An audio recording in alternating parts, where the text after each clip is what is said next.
Cet explorateur, qui avait découvert des forêts centenaires à Mayotte, Sumatra ou au Costa Rica, se mit en tête de planter en Bourgogne des arbres provenant du monde entier. Il choisit le lieu où son grand-père avait vécu.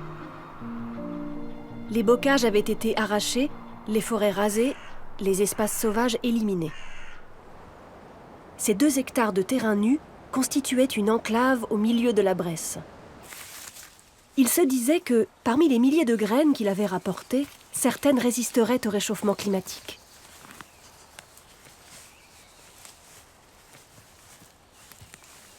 Il fallut faire l'expérience du temps.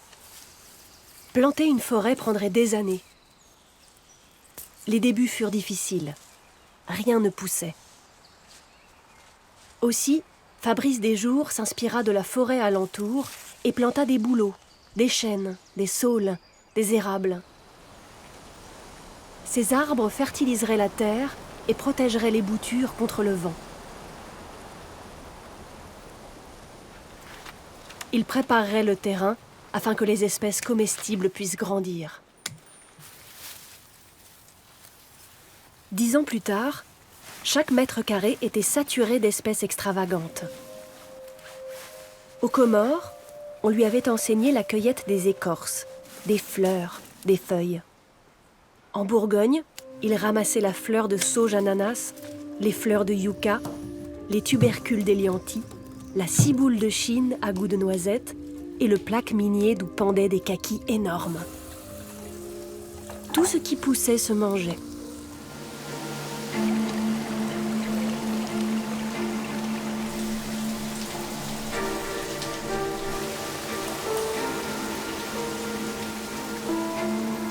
Il avait ouvert une nouvelle voie qui résolvait des problèmes climatiques, hydriques et nourriciers. Sur tous les continents, en Angleterre, en Nouvelle-Zélande, au Japon, des forêts comestibles avaient vu le jour. Les pionniers partageaient l'étendue de leur savoir, comme Fabrice Desjours en Bourgogne. Il proposa de former des citoyens curieux comme des experts du développement rural.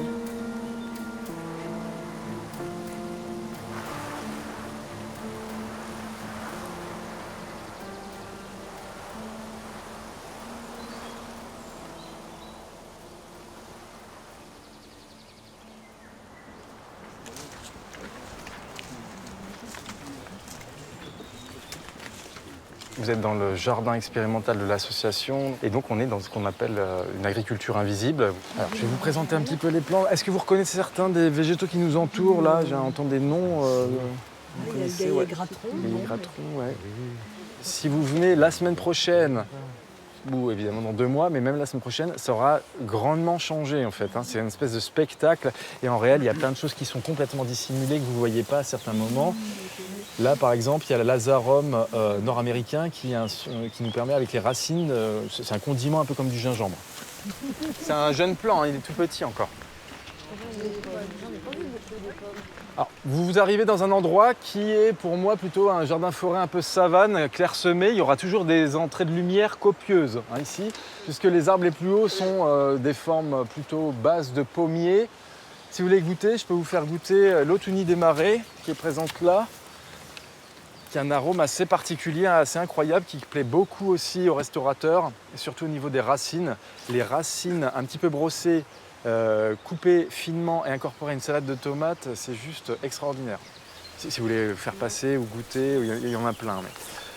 c'est des petits exemples. Il y a la sagittaire dont on va manger les tubercules. Il y a certaines fougères aussi qui font des crosses comestibles. Il y a l'hydrocotyle, il y a plein de choses qui sont là-dedans qu'on ne voit pas forcément en première intention. De toute façon, voilà, soit les plantes se développent, soit elles meurent, elles laissent une niche vacante pour autre chose. Donc après, le travail du jardinier de forêt va consister à se dire, tiens, j'ai un noyer qui s'est mis là, est-ce que je le garde ou est-ce que je le shoote? Mais en fait, je vais peut-être le garder quand même pendant 8 ans, le temps qu'il se développe. Et pendant 8 ans, il aura stocké du carbone qui va être réapporté au sol après. Là-bas, ce qu'on teste qui ressemble à la céréale de Chine, mais qui n'en est pas du tout, c'est le faux vernis du Japon. C'est un arbre qui est utilisé pour laquer les meubles. C'est invasif, ça.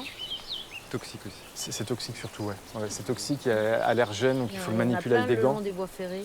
Non, c'est pas les lentes. C'est pas celui-là. C'est pas les lentes, ouais. Donc voilà, il peut y avoir aussi cet usage justement sur des produits qui sont complètement naturels, des résines cicatives et autres.